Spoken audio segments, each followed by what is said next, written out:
Maisha ya Mtume Paulo, maisha yaliyojaa machozi, shida, dhiki, adha na masumbufu yote ya dunia hii, kufungwa, kuziakiwa, kudhalilishwa na kubezwa na watu, kupigwa, kuteswa na kunyanyaswa.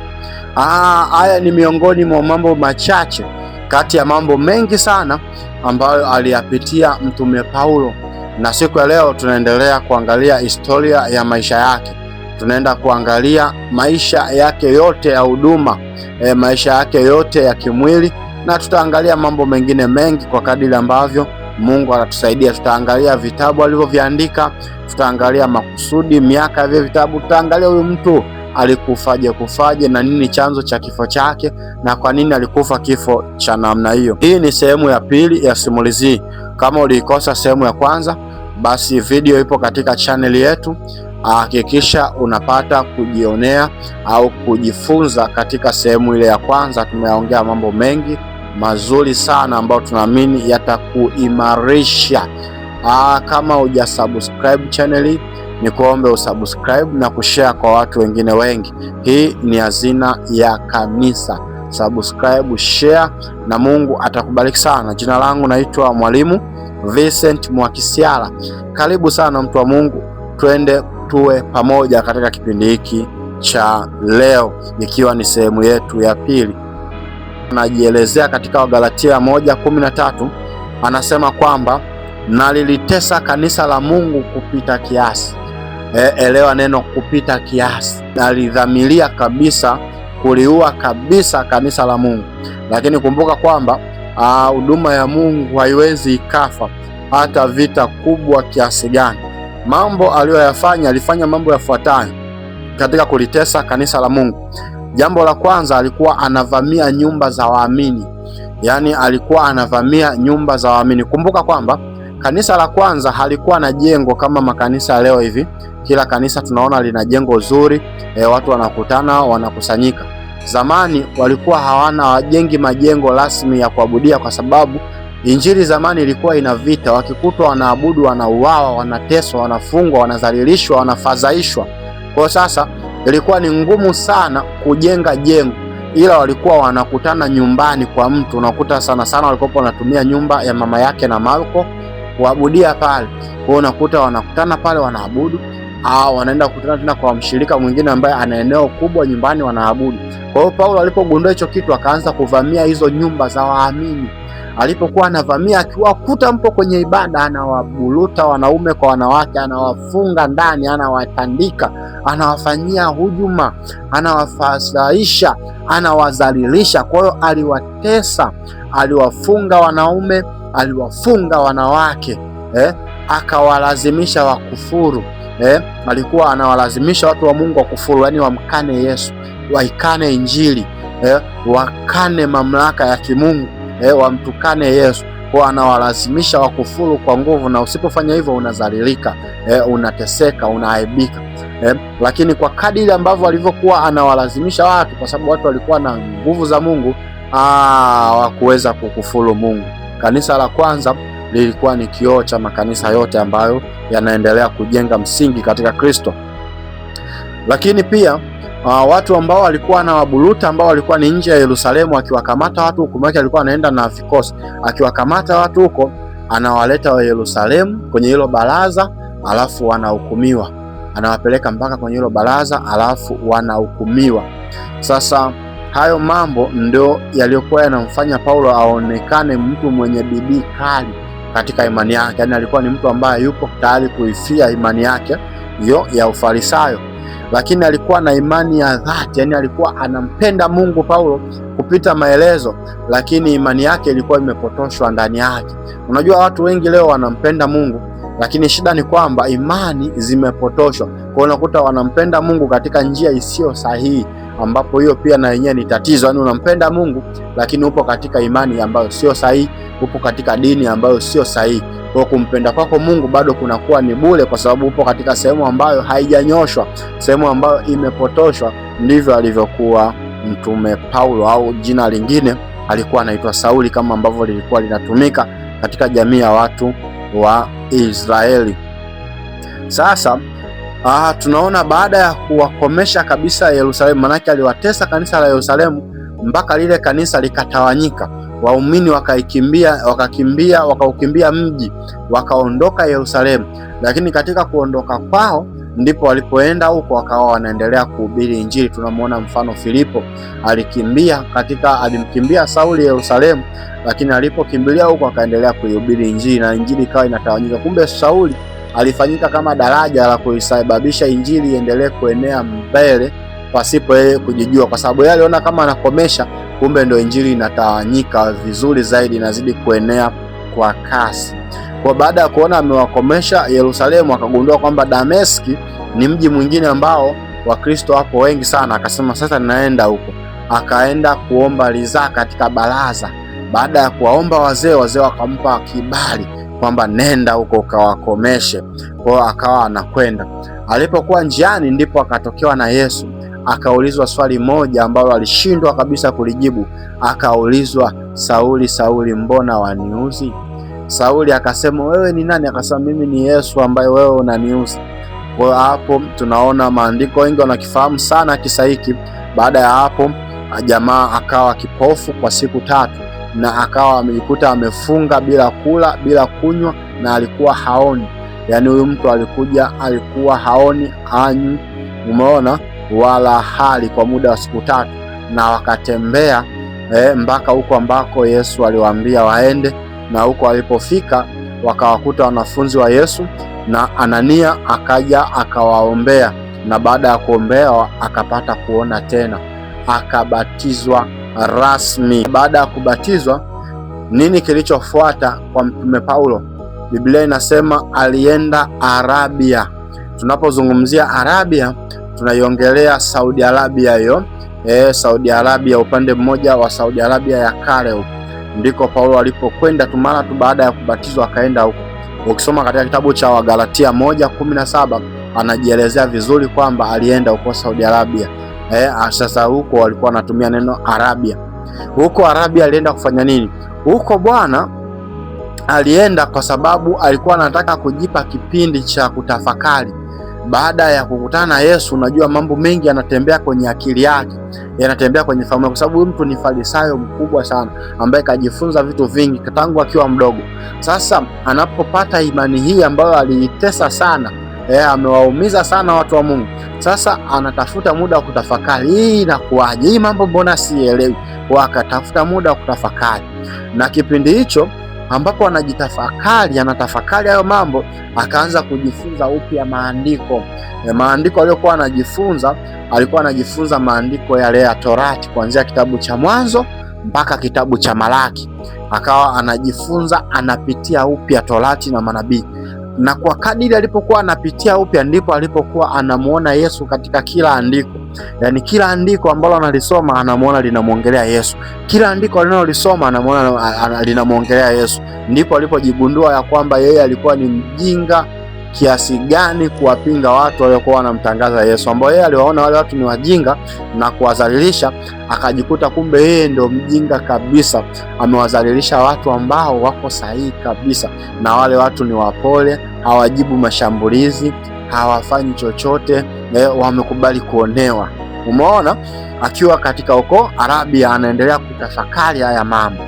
Baadaye akiwa huko anapokea ufunuo. Sasa maana Roho Mtakatifu anaanza kumfundisha upya kupitia, anaanza kumpa ufunuo wa Injili, anaanza kumwelekeza namna kazi ambavyo wataenda kuifanya, anaanza kumpa ile huduma, anaijenga. Kwa kumbe inapendeza ndugu zangu kuwa na muda wa kutafakari, kutafuta muda wa kujipa likizo kwa ajili ya Mungu. Kae peke yako na Mungu, uanze kujitathmini upya kama ambavyo huyu bwana amefanya. Ni jambo la msingi sana. Anapokea ufunuo, sasa anafundishwa, anaelekezwa. Sasa baada ya hapo sasa, maana huko alikaa, watafiti wanaonyesha alikaa kipindi kisichozidi miaka 3 katika kujitafakari tu. Amekaa katika kipindi kisichozidi miaka 3.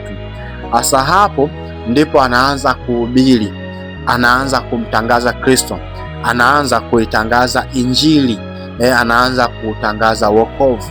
Sasa aliporudi alikuwa anapitia changamoto zifuatazo. Kwanza, Wakristo hawakumwamini. jambo la kwanza, Wakristo hawakumwamini. Yaani wewe uliyekuja kutuua, alafu leo eti ndo unatutangazia kwamba Yesu ni Bwana ambaye ulikuwa unampinga. Kwa hiyo ilikuwa ni ngumu sana kumwamini. Walikuwa hawamwamini kabisa kabisa. Walikuwa wanamtenga. Lakini pia Wayahudi walimchukia.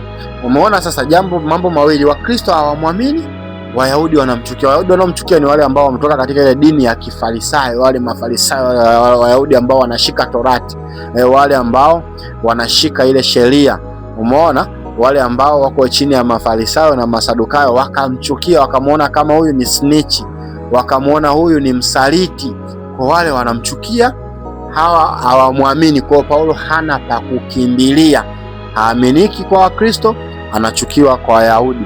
Lakini baadaye Wayahudi wakaamua kumuua, wakatengeneza njama za kumuua katika Matendo 9 mstari wa 23. Unaona kabisa walipanga kumuua Paulo. Ndipo ambapo wale watu wale waamini walipogundua kwamba huyu mtu kumbe hadi hao watu wanataka kumuua, inawezekana huyu mtu hichi kitu anachokifanya ni cha kweli, ndipo ikabidi wamtoroshe. Kwa hiyo walipomtorosha akarudi sasa Yerusalemu.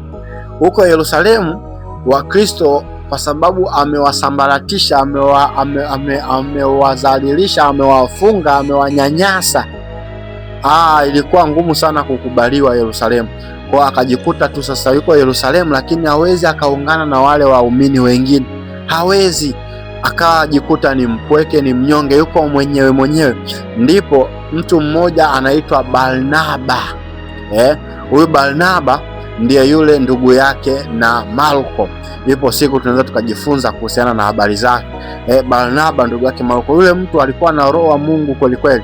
Haimaanishi kwamba wengine hawakuwa na roho ya Mungu, inamaanisha alisemeshwa na roho kwamba huyu hiki kitu anachokifanya ni kitu cha kimungu. Baada ya kutenga muda wake kumfuatilia huyo Sauli, kumpeleleza, kumkagua, akaona huyu ni Mungu yuko ndani yake. Baadaye Barnaba akamshika mkono Sauli. Alipomshika mkono Sauli, akampeleka kwa mitume, akasema huyu mtu ana Mungu kweli kweli. Sasa kwa sababu Barnaba alikuwa anasikilizwa na anaaminiwa na waamini wa kanisa la Yerusalemu, ilikuwa ni ngumu kumpinga Barnaba. Yaani wewe ambaye unatakiwa kumpinga Barnaba, unatakiwa ujitathmini sana mpaka unampinga Barnaba. Kwa Barnaba akavaa yeye sasa, akavaa, tunaita kuvaa mabomu. Akavaa ule uhusika sasa kwamba litakalotokea mimi ndo niulizwe, ila huyu mtu hataki kutengwa. Akamleta kanisani, na kwa sababu mitume walikuwa ni watu wenye roho wa Mungu, wakamwelewa vizuri Barnaba na wakampokea rasmi Sauli, akawa miongoni mwa watu wa Mungu. Umeona? Sasa alipokuwa katika miongoni mwa watu wa Mungu anafanya ile kazi, baadaye Roho Mtakatifu ndo akamchagua Paulo na Barnaba. Barnaba alikuwa ni kama mzazi wa Paulo, akamchagua Barnaba pamoja na Sauli kwamba sasa hawa watu waanze kwenda katika kuwahubiria watu wa mataifa habari za Yesu Kristo. Hapo ndipo tunaiona safari ya kwanza ya umission ya Paulo, au safari ya kwanza ya kitume ya Paulo inazaliwa hapo, ambapo watu wengi tunajua Paulo alisafiri safari mbili za kitume. Sasa safari ya kwanza ilizaliwa hapo kutokea Yerusalemu. Mitume wakawapigisha magoti, ambao hao mitume waliowapigisha magoti wakiongozwa na mtumishi wa Mungu Petro, Simoni Petro ndiye aliyowawekea mikono, pamoja na mitume wengine kama Yohana na Yakobo, wale wanafunzi wa Yesu, na kanisa zima likawaombea, wakaianza hiyo safari, ambapo hiyo safari ilikuwa ni mwaka wa 46 hadi mwaka wa 48. Yani ilikuwa ni safari iliyodumu kwa miaka miwili, mwaka wa 46 mpaka mwaka wa 48 baada ya Kristo, ambapo hiyo safari sasa waliongozana na Marko pamoja na huyo Barnaba, ambaye huyo Barnaba ndio Mungu aliwachagua wawili. Kwa Marko alienda kama kijakazi wake. Umeona? Sasa walipofika kwanza Kipro, matukio yaliyotokea katika hiyo safari yao, walipofika Kipro walipohubiri wakamgeuza mtu mmoja anaitwa Sergio Paulo wa Pronoko wa Kirumi. Lakini kuna mtu mmoja anaitwa mchawi Ba Yesu alipofushwa macho huko Kipro. Sijui kama unanielewa. kuna mtu mmoja anaitwa Sergio Paulo, huyo ni pronoko wa Kirumi. Umeona, wakamhubiria akaokoka, akawa mfuasi wa Kristo. Lakini huko akakutana na yule mtu anaitwa mchawi ba Yesu. Yaani huyo mtu ana jina la Yesu lakini alikuwa ni mchawi. Sijui unanielewa, analoga injili, analoga watu wasisikie. Paulo akamwambia, kuanzia sasa wewe utakuwa kipofu kwa muda. Na watu wote walipomwona yule bwana Simon ni mchawi ba Yesu, wakasema hapa kuna Mungu, wakaigeukia injili na wakaokoka watu wengi. Lakini ndo alipofika huko Antiokia ya Pisidia. Umeona, huko Antiokia ya Pisidia Paulo alihubiri injili kwa Wayahudi na wasio Wayahudi. Wayahudi wengi walipinga, lakini wasio Wayahudi wengi waliamini. Umeona, na huko ndiko jina la Ukristo lilipoibuka rasmi. Umeona, walipotoka hapo wakaenda katika miji ya Ikonio, Listra na Derbe. Walihubiri, walifanya miujiza, lakini waliambulia kupigwa mawe.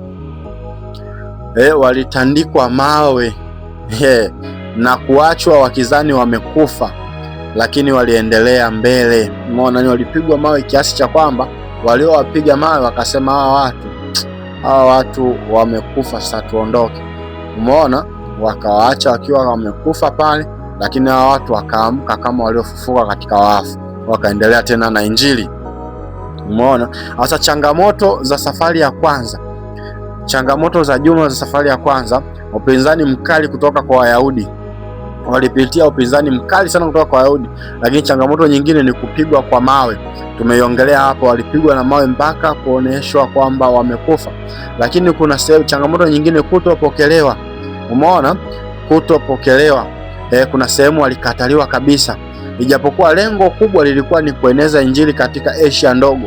Lengo lao, yani ile Asia ndogo yote imgeukie Kristo na kujenga msingi wa makanisa ya wasio Wayahudi. Yani wale watu ambao wasio Wayahudi wafanye nini? Waanzishe makanisa, kwa sababu walikuwa inaonekana injili ni ya watu wa Wayahudi tu, lakini hata wasio Wayahudi pia injili ilikuwa ni hao. Kwa hiyo ilikuwa na lengo, ilikuwa ni moja kati ya malengo. Umeona, lakini mafanikio sasa ni kwamba walifanikiwa kuanzisha makanisa mengi. Katika hiyo safari ya kwanza walipanda makanisa mengi sana, lakini pia waliweka viongozi. Umeona, waliacha makanisa haya yakiwa na viongozi. Waliacha makanisa haya yakiwa na viongozi.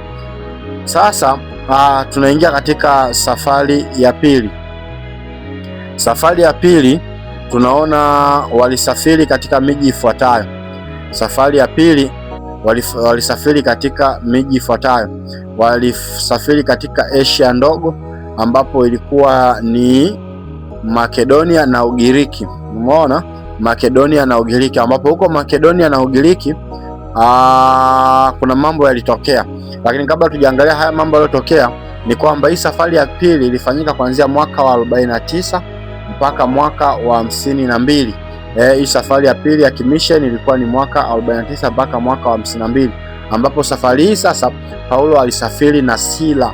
Ndio maana tunapata ile kisa cha Paulo na Sila. Alisafiri na Sila baada ya kugombana na kutokuelewana na Barnaba.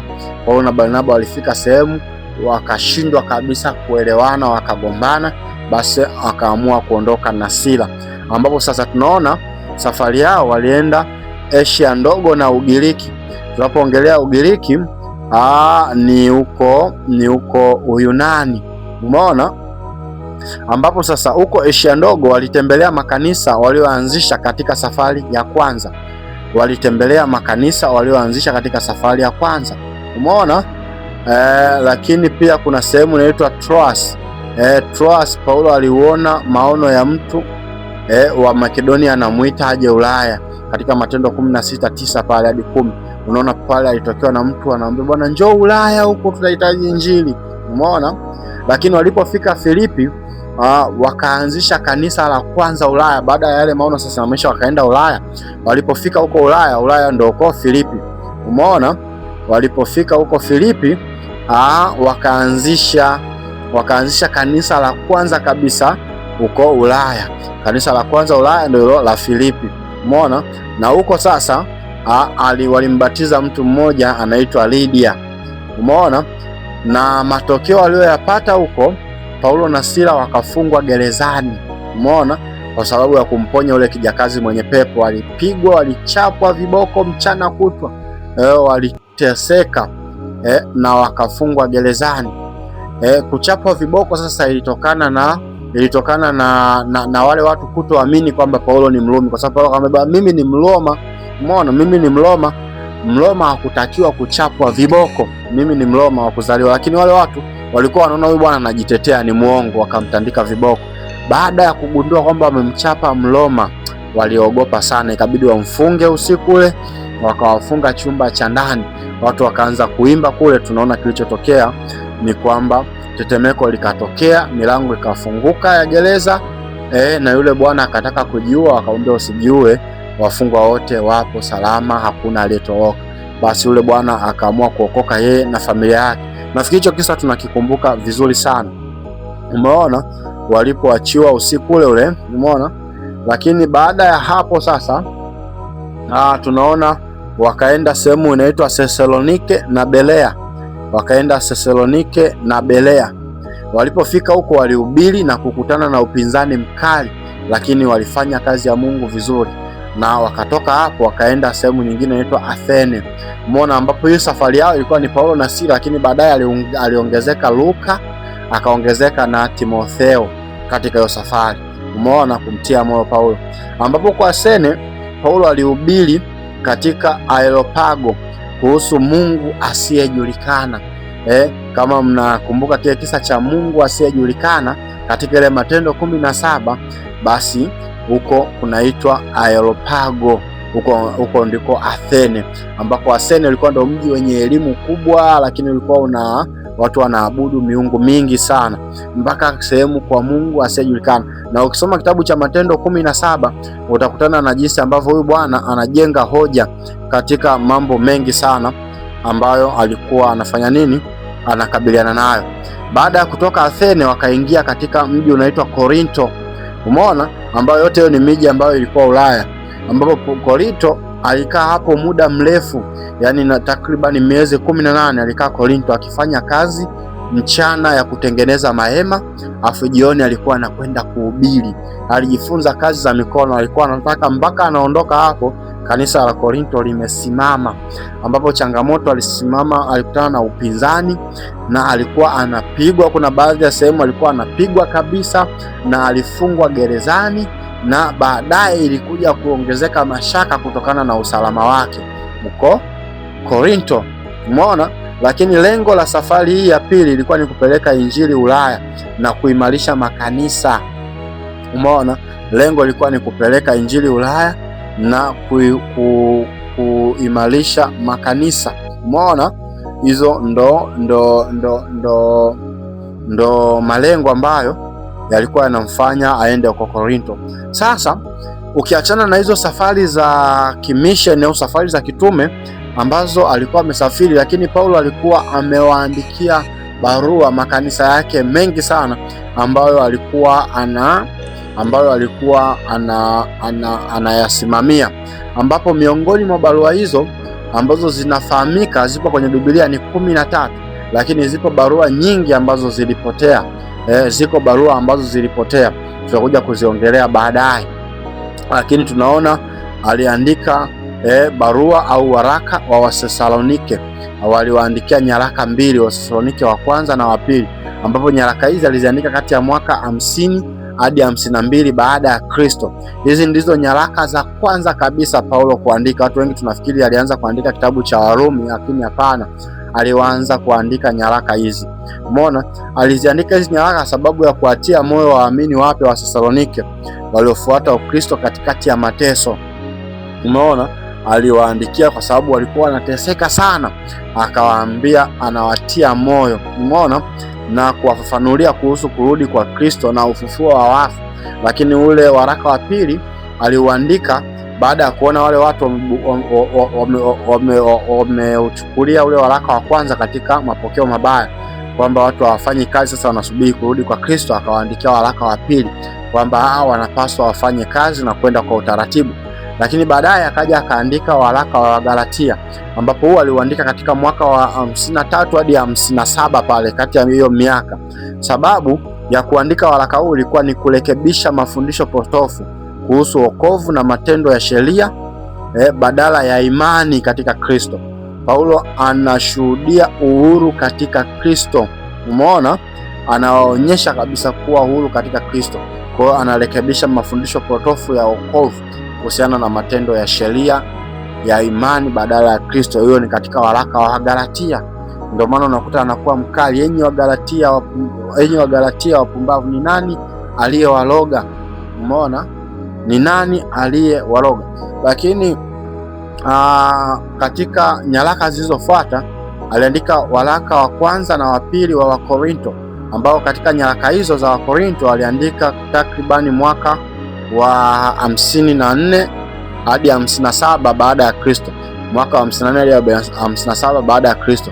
Sababu za kuandika waraka huu ni kujibu maswali na kushughulikia matatizo mbalimbali katika kanisa la Korintho, kama vile migogoro iliyokuwa inaendelea, lakini ukosefu wa maadili. Maana kuna watu pale walifanya vitu vya ajabu, mpaka mmoja alilala na mke wa baba yake.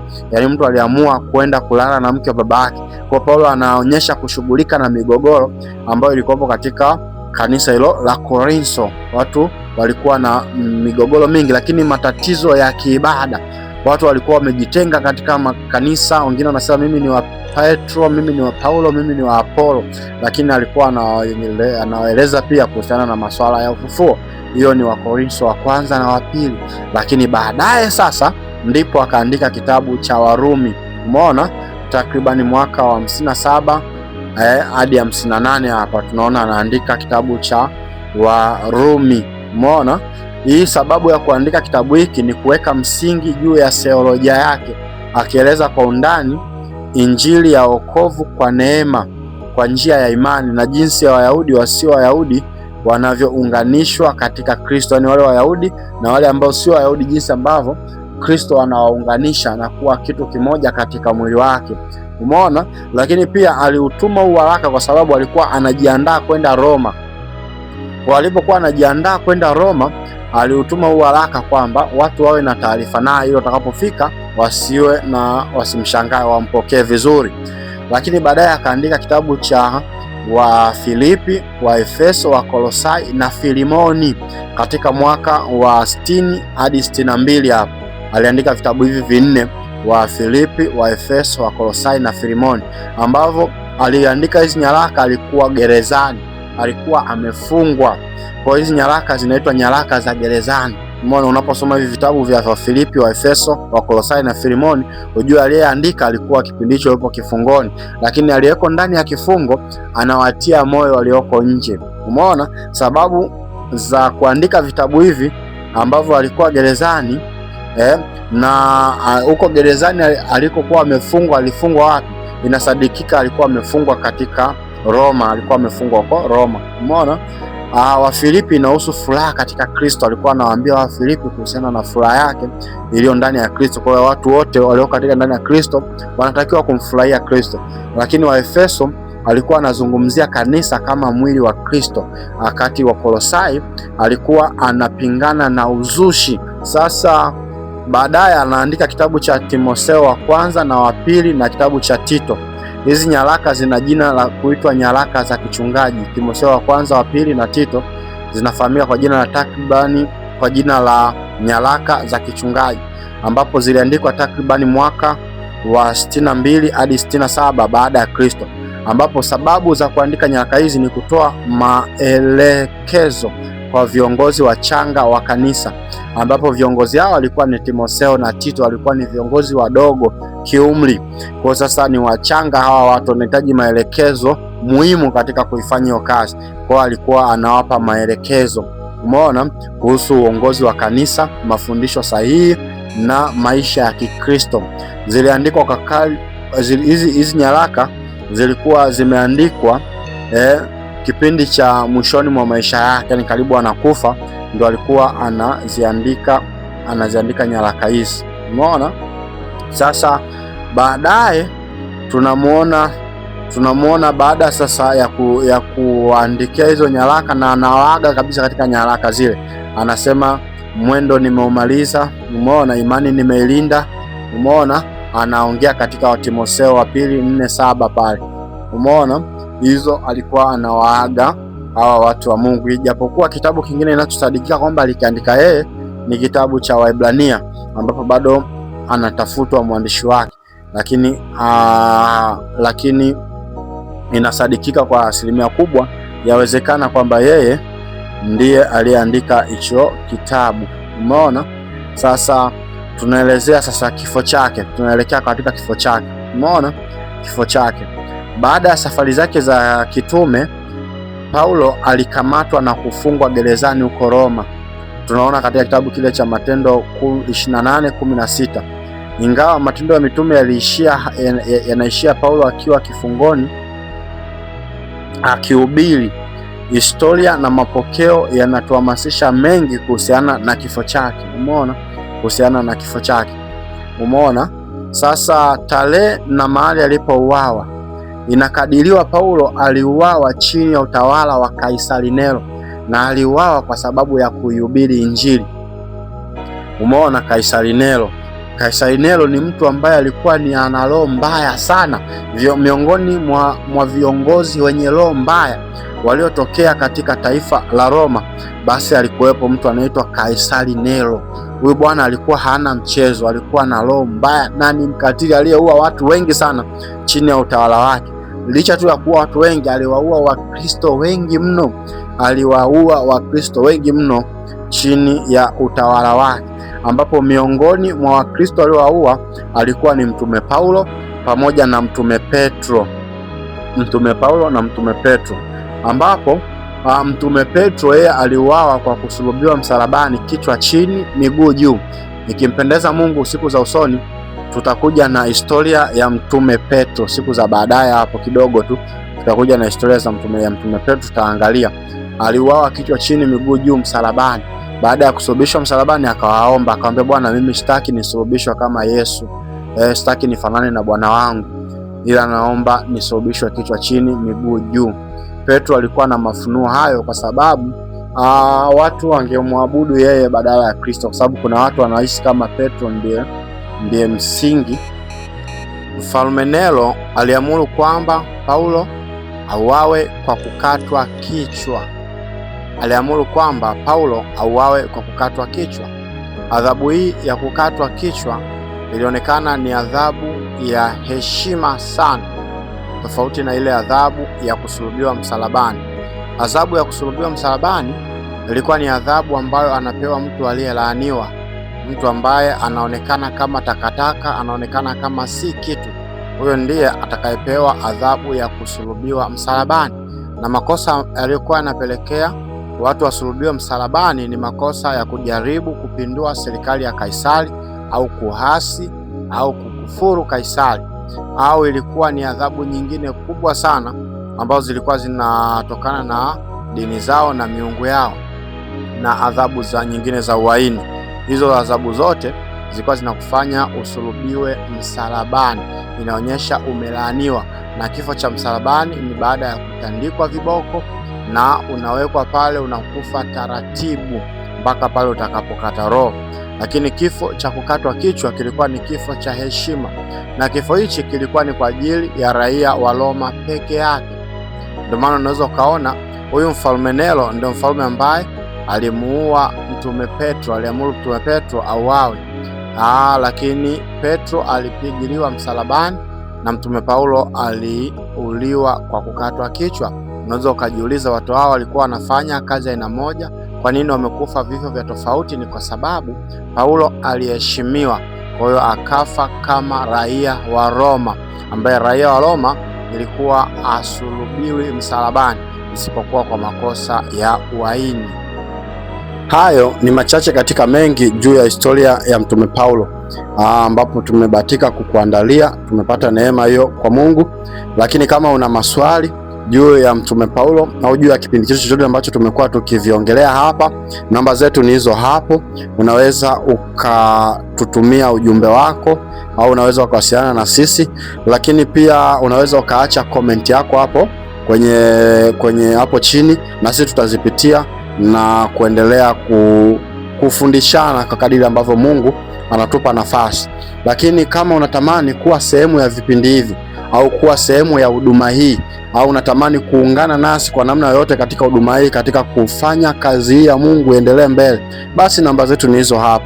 Unaweza ukatutumia sadaka yako, mchango wako, ili tuendelee kuiwezesha kazi hii iendelee kufika mbali na kuendelea kuwasaidia wengi na kuwajenga wengi katika mwili wa Kristo. Kwa kadiri ambavyo watu wengi wanabadilika, watu wengi wanabarikiwa, watu wengi wanaimarika, watu wengi wanaokoka, watu wengi wanajengwa kupitia huduma hii hapa na video hizi hapa, ndivyo ambavyo Mungu hataweza kuithamini sadaka yako wewe ambaye unatuwezesha kuendelea kusimama hewani, unatuwezesha kuendelea kutufanya kazi hii tuifanye kwa urahisi, tuifanye kwa wepesi.